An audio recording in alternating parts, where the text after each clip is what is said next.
Hello, hello, hello. Hola, hola, hola. Welcome to a new episode of the Yoga for All Bodies video podcast. As you can see, today I'm by myself one more time because Yoga for All Bodies is turning 2 years. 2 years young. So I wanted to share with you more about myself, about Yoga for All Bodies, and how Yoga for All Bodies will continue to grow. Yes, to create more community and to continue spreading the message that yoga really is for all bodies. Yes, yes, yes. So first thing, who am I? I'm Natalia Tavilo. I'm the founder of Yoga for All Bodies. I'm 32 years old, young, I mean. And I was made in Chile. I'm Latina, and now I live in San Francisco, California. When I was growing up, I was told, or I was taught to believe that movement wasn't for me, that my body wasn't made for movement. I always lived in a larger body or more large than my friends at school. I was even born in a larger body, even though I was born as a preemie.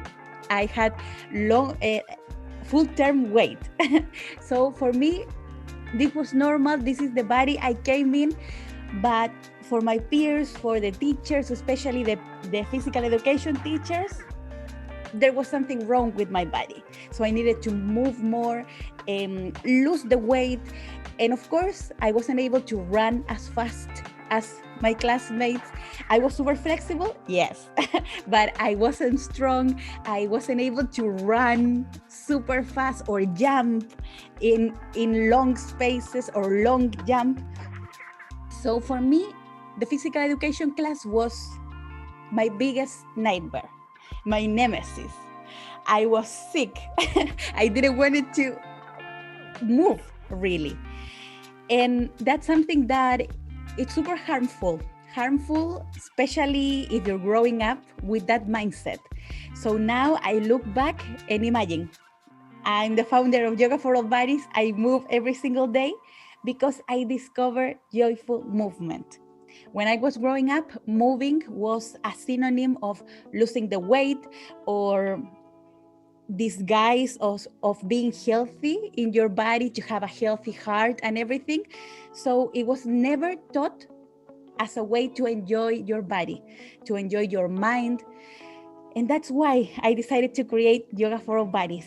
And a super important part of Yoga for All Bodies is enjoying your mind, enjoying your body the way they are right now. There's nothing to change. There's no an agenda. There's no goal. Yes. And I came to yoga when I was a teenager. I was around 13 when I discovered Yoga Nidra. And I started practicing every single day, every single night, actually. And I truly noticed the benefits. But then life got in the way. I went to college and you start going out, you start having boyfriends and everything. And life got in the way and I lost that part. That super important part that really helped me to grow up with a confidence, knowing that even though my family, the society was telling me that I needed to change some things, that wasn't true. Of course, I entered that diet culture mindset, absolutely.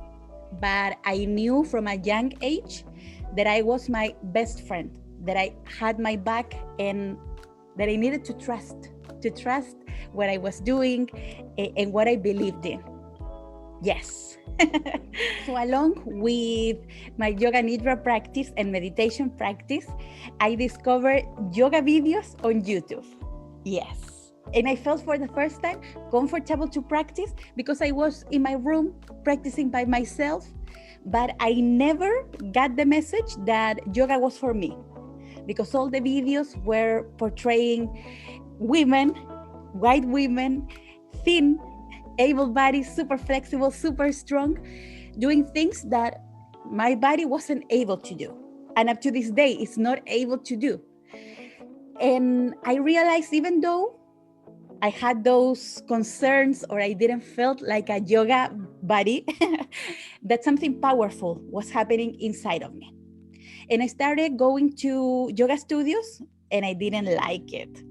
If I'm being super honest, I didn't like the style because it was everything about forcing your body to enter the shapes. So I decided to stick with my YouTube practice. Then I moved to the United States in 2016 with my Trixie Pixie, my dog, my beautiful baby. You can see a picture here. And with my husband, and we are living in San Francisco, California. And for the first time, I was forced to slow down. I didn't have a job permit. I was basically at home with Trixie, waiting for my husband to arrive. And I didn't have any friends. I was watching TV the whole day. I love watching TV. I still watch a lot of TV. There's no shame in that, by the way. And I felt super lonely. So I started, of course, going to food to cover my emotions. So I was eating and drinking a lot. And after a year of being here, my grandma got sick. My grandma, mi abuelita, that lived in Chile. And I traveled to see her. I was able to say goodbye, but when I came, she died. So I wasn't in her funeral or anything like that. We were super, super close. And she always believed in me. She always told me, the loving name she told me was Star Eyes, Ojitos de Estrella. So she was my biggest fan, always supporting all my adventures, teaching me to be independent, to go and do things, follow my dreams. So when my grandma passed, I was, of course, extra sad, and I started searching for something to do. In my mind, I was going to a dance lesson to dance it out, and don't ask me how, but I end up in a yoga studio. Yes, life has mysterious ways. And I went to the yoga studio by myself. I showed up, and the class was a restorative yoga class. Super powerful. I was crying in the first 5 minutes. The teacher invited us to bring the hands on top of the heart.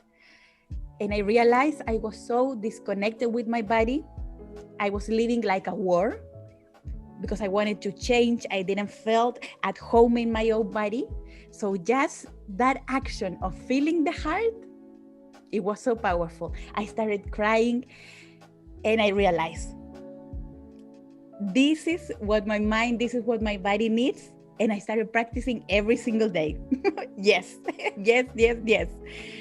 And after practicing yin yoga, restorative yoga, and of course, I continue with my physical practice on YouTube.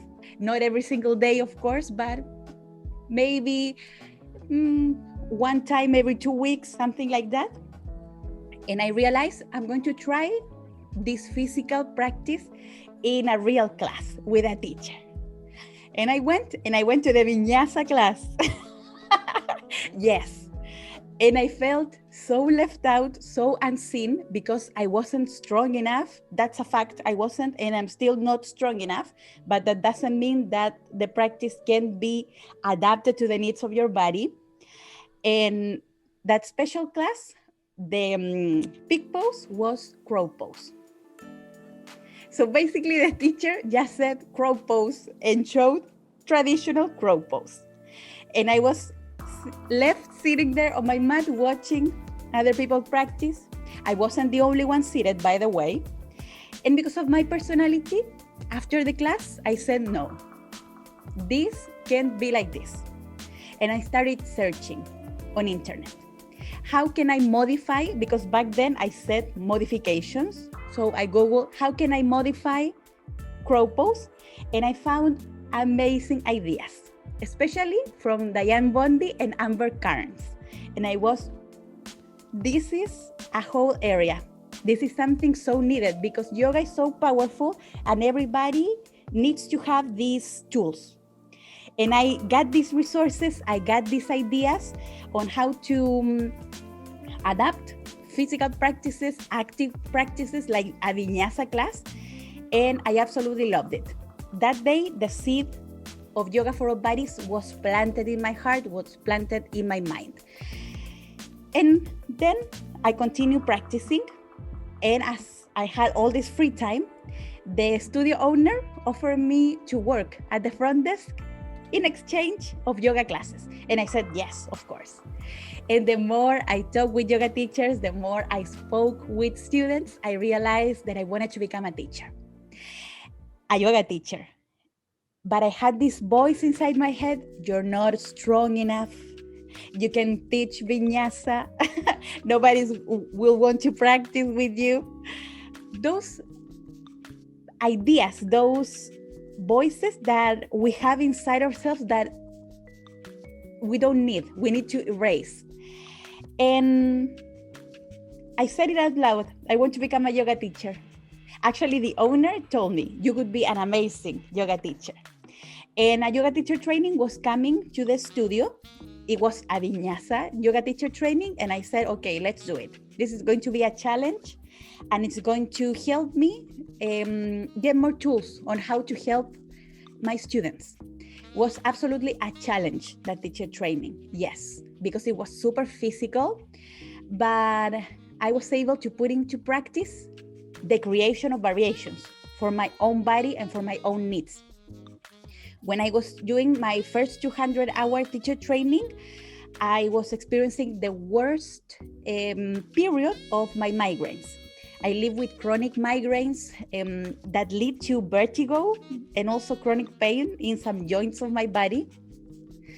And it was a challenge. It was a challenge, but it also challenged myself, challenged my mind to create ways, to create options, to create variations, to be able to follow these flows, these yoga flows. So at the end of the day, I'm super, super grateful for that training. And of course, I met amazing people along the way. So I finished my 200-hour teacher training and I said, I'm ready. Let's do it. Let's start teaching yoga. And in my mind, Yoga for All Bodies was at the beginning conceived as a practice only for larger bodies. And I started teaching. I started teaching in this studio. My class was called Yoga for All Bodies. They are always called Yoga for All Bodies from day one. And it was super slow, as all new classes, of course. And I had these odd hours. So sometimes I got 1-2 students. But the public started growing. And I realized that to my classes, not only people in larger bodies were coming to practice, but I got seniors. I got teenagers even, people living with anxiety, people recovering from eating disorders, people with autoimmune conditions, people living with chronic pain. So I realized that variations were way deeper than a way to modify the practice. So my initial idea of getting tools to follow other styles of yoga weren't meeting the needs of the people. So I realized that my niche were yoga variations for all bodies. And that's when Yoga for All Bodies became what it is today. A system, a way of teaching in which you offer variations, options, and freedom. So the student can really choose. Yes, today in my body, the way I am right now, I'm going to choose this option. So it's not a way to offer a modification in case you can do something. No, it's a way of meeting the needs of your body, the needs of your mind that will change. Every day are going to be different. Every hour of the day, they are going to be different. So it's an invitation to explore. That's why in all my classes, you will receive like five different options for each pose. And I invite you to feel them in your body and choose the one that feels amazing today. So I continue teaching my Yoga for All Bodies classes, subbing other classes, but I was always teaching Yoga for All Bodies. And the message started growing. And I started getting a lot of yoga teachers taking my classes.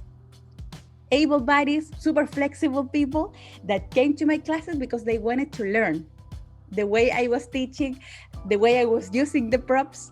And I was happy to spread the message. That's why I'm so passionate about training people. And once the pandemic hit, I moved everything online. And in August 2019, I launched August 2020, I launched the first masterclass, the first Yoga for All Bodies masterclass to teach how to adapt popular yoga poses to diverse bodies.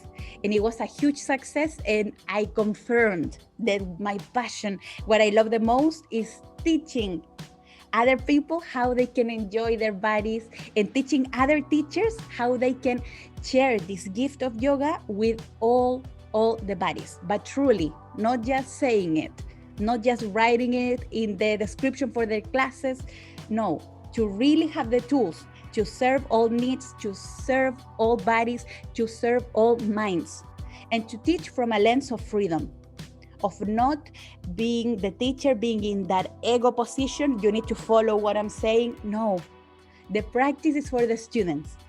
We are facilitating, we are creating the space, but the practice is for your students, not for you. And when I first started giving this freedom message, my students looked at me like, okay, what is she saying? But now they truly believe in that message, and I give them options. For example, for Shavasana, any variation, anything that feels amazing. Maybe a seated meditation, laying on your side, laying on your belly, whatever feels amazing. And they take it. And it's so wonderful, so amazing to see that every single student is choosing and enjoying their body, meeting the needs of their heart, of their mind, of their body. Yes, yes, yes. So that's why, and that's what I do with Yoga for All Bodies.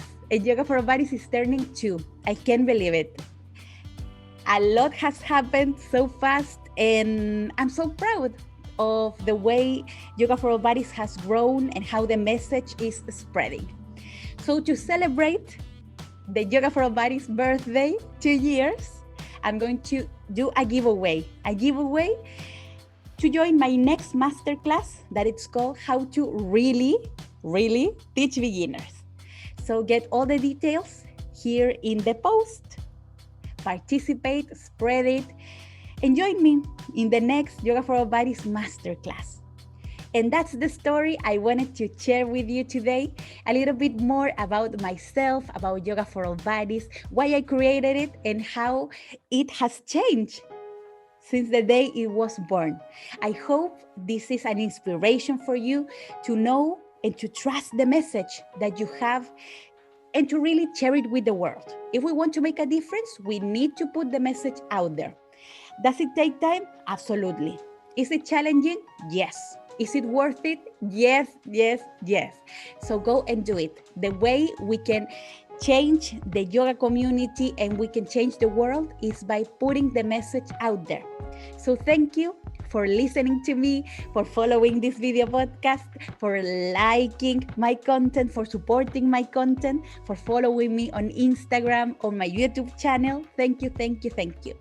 I couldn't do it without you. So from my heart, thank you, thank you, thank you. And if you're watching this video, like it, share it, subscribe, because this is a message everybody needs to know. Yoga really is for all bodies, and you can put your message out there. You can do it to have your own business, to change the world. Yes, yes, yes. A big hug. See you soon in a new episode of the Yoga for All Bodies video podcast.